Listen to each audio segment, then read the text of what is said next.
संसद में एक बड़ी खबर और बड़ी जानकारी सामने आई है कि विशेष सत्र लाने की तैयारी की जा रही है। परिसीमन बिल पर विशेष सत्र लाएगी सरकार। महिला आरक्षण बिल भी पेश कर सकती है सरकार। किरण रिजिजू ने राहुल गांधी के साथ बैठक की। 16 से 18 अगस्त तक विशेष सत्र लाने की तैयारी की जा रही है सरकार। परिसीमन पर चर्चा के लिए 16 से 18 अगस्त तक संसद का विशेष सत्र बुला सकती है। मीडिया से बातचीत करते वक्त केंद्रीय मंत्री किरण रिजिजू ने भी ये जो है जानकारियां देखिए साझा की है। एक बड़ी जानकारी आपको बता रहे, संसद का विशेष सत्र लाने की तैयारी है और माना यह जा रहा है कि संसदीय कार्य मंत्री किरण रिजिजू और लोकसभा में नेता प्रतिपक्ष राहुल गांधी की मुलाकात इसी बात को लेकर हुई थी कि कैसे परिसीमन बिल को लाया जाने दिया जाना चाहिए। क्योंकि देखिए जिस तरीके से कार्रवाई लगातार स्थगित हो रही है, कुछ भी अच्छा चर्चा और अच्छा बेहतरीन चर्चा नहीं हो पा रही है। यही वजह है कि इसको लेकर एक रणनीति भी अब सरकार तैयार कर रही है। ग्रुप एडिटर ब्रजेश राजपूत जी का रुख कर लेते हैं। अधिक जानकारी देने के लिए मेरे साथ जुड़ चुके हैं ब्रजेश जी। परिसीमन बिल पर विशेष सत्र लाने की बात अब सरकार ने कर दी है।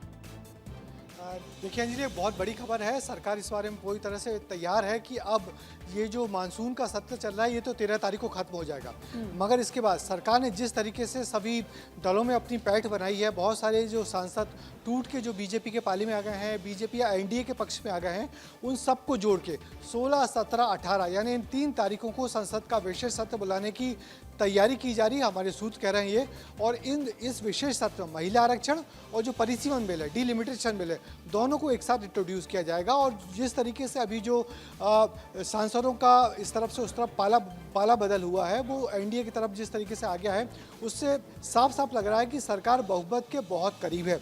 सबसे बड़ा जो पेंच अभी फंसा हुआ है और वो फंसा हुआ डीएमके को लेकर।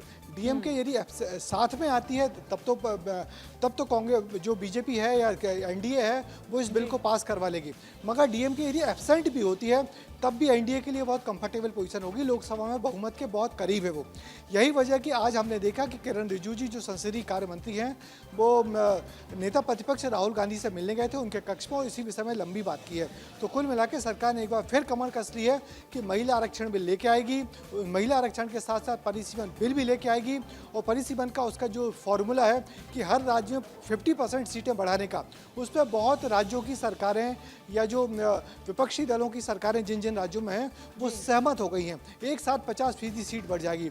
तो आने वाले दिनों में हम देखेंगे कि 16, 17, 18 जहां तक हमारी खबर है कि इस पर एक विशेष सत्र बोला जाएगा पार्लियामेंट का, और उसमें महिला आरक्षण पिछली बार जब महिला आरक्षण बिल को पेश किया गया था उसके गिरने की बड़ी वजह परिसीमन को बताया गया था। अब क्या विपक्ष की स्ट्रैटेजी को काउंटर करने के लिए पूरी तैयार भारत सरकार?